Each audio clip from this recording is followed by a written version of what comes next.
Thank you, everybody, for coming out tonight. This means a lot to me to know that we have this many friends, our family that is here, and people that support trying to do the right thing.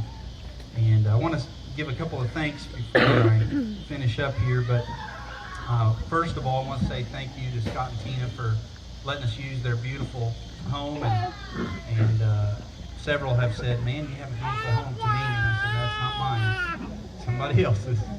But it's beautiful. And the weather was awesome tonight. So thankful for that. God knew what he was doing. So I want to say thank you to them. Teresa Lester is here, I think. She made the t-shirts for the girls, and she made one for me too. I let Josh wear it wherever Josh is. He's here somewhere back there. So he's wearing my t-shirt. I might want to just give it to you for good after this, huh? But thank you to Teresa. If you need any screen printing or the graphics or anything done, see her about that.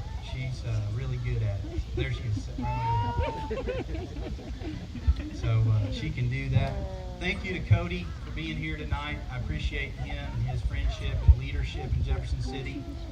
He is a conservative as well, and it seems as though that as time goes on, it's a rare find.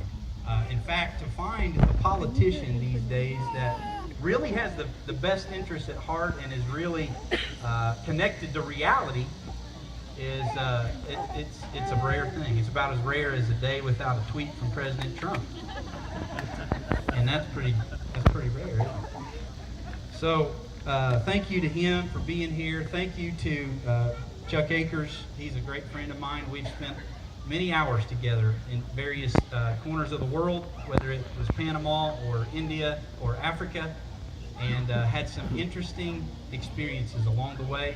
One of these days, if you get the chance, you can ask me and I can tell you some awesome stories, especially the one where we're laying in our hammocks in a broken down, a broken down hut in Panama that they abandoned.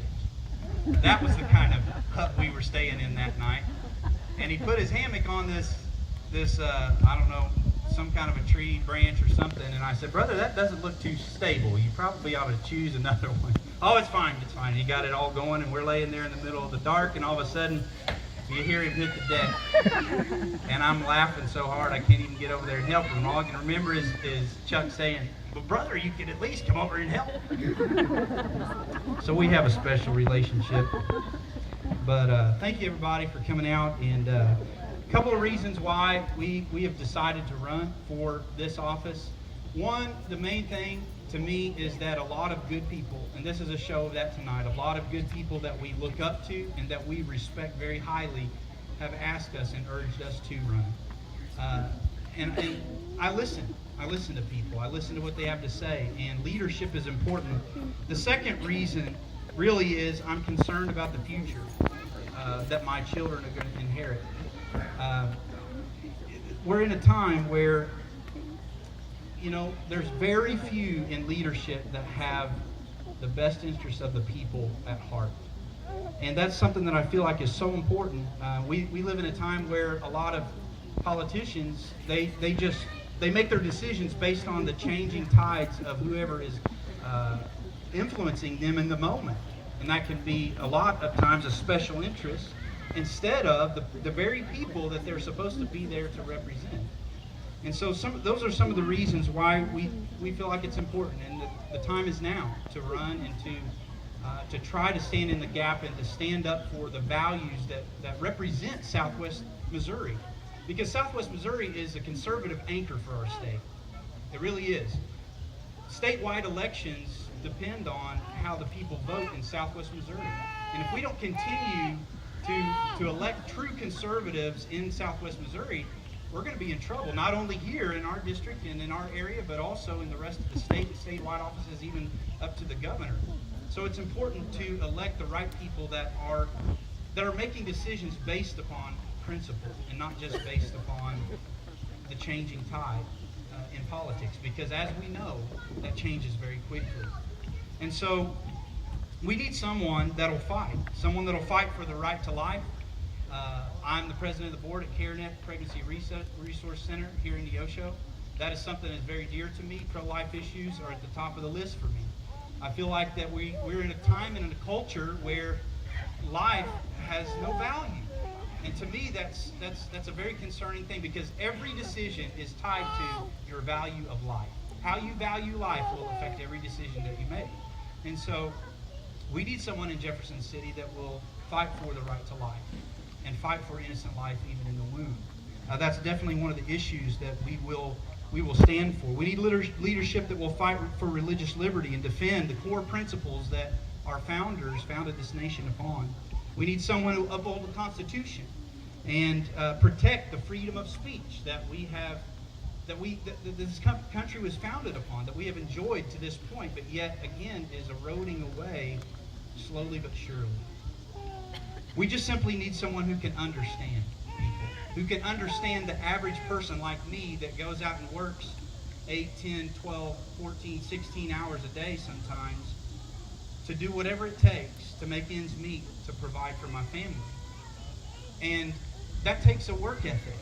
And that's something that I'm so thankful that God gave me a father and a family that taught me a work ethic, that taught me that you just have to do what it takes to make it happen. And that same work ethic that I have applied to everything that I do, I will apply if you choose to vote for us and we go to Jefferson City. So it's important just to be connected with people and understand what they're going through. We need a voice for the people. To find innovative ways to make it easier for them, a small business, to make it easier for the working family.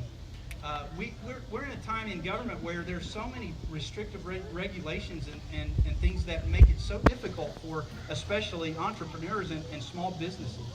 And we need to change that. We need to do what it takes to make sure that those things flourish, because that's how our economy should work. When small business is flourishing and when entrepreneurs have the opportunity to be able to market their products, that's when our economy will rebound, and that's when our economy will be successful. So here's the thing about it. I'm giving you my word tonight, and this is what I would call the core group of support for our campaign. And I hope and pray that you'll be with us through the whole time together. But I give you my word that I will be a voice for you. I'm giving you my word that no one's going to work harder to help you to succeed and protect the values that you hold dear. But this is a team effort. This is not about me. This is about us. It's about holding the line for conservatism in this corner of our state. So today you can help. You can pray for us. That's the number one thing that I'm asking you to do. Pray for us. I went to a group the other day. I told this in church the other night. It's called the Widow to Widow group in Neosho. And they asked me as the mayor to come and speak. And I had no idea what I was walking into. I thought, there might be 5 or 10 of them there. And there was over 60 probably, at least, of probably over 60 in age there. So it was a fun time. I had a great time with them. But one of the most humbling things to me was every one of those little old ladies knew my name. And they said, "We've been praying for you." And I told them, I said, that makes all the difference, because I can feel those prayers. So you can pray, you can help. There'll be a time as we move forward in this campaign to volunteer. There'll be times when we'll be knocking doors and all of those things, and you can help. You can be a part of that. And I look forward to working alongside of you as we move forward. You can also give. You can donate. We set up down here, I think there's a donation place where you can give. That's important because that's how it takes money to make these things happen, and I sure appreciate your support tonight. Unfortunately, they've changed the laws in Missouri as of the last election to where you can only give $2,600. So I'm sorry about that. I know you'd like to give more here tonight, but unfortunately, that's going to be the limit. Please don't give more than that. I'll have to send your check back or your cash, whichever one that might be. But you can see Jeremy Stoughton. He's our treasurer. Where's he at? Wave your hand at us. Stand up. Jeremy's going to be taking care of those things. So you can help us in that way as well. Thank you for attending tonight. Most of all, thank you for your friendship and your support. Thank you for your prayers. And God bless. Enjoy the rest of the evening. Appreciate y'all. Thank you.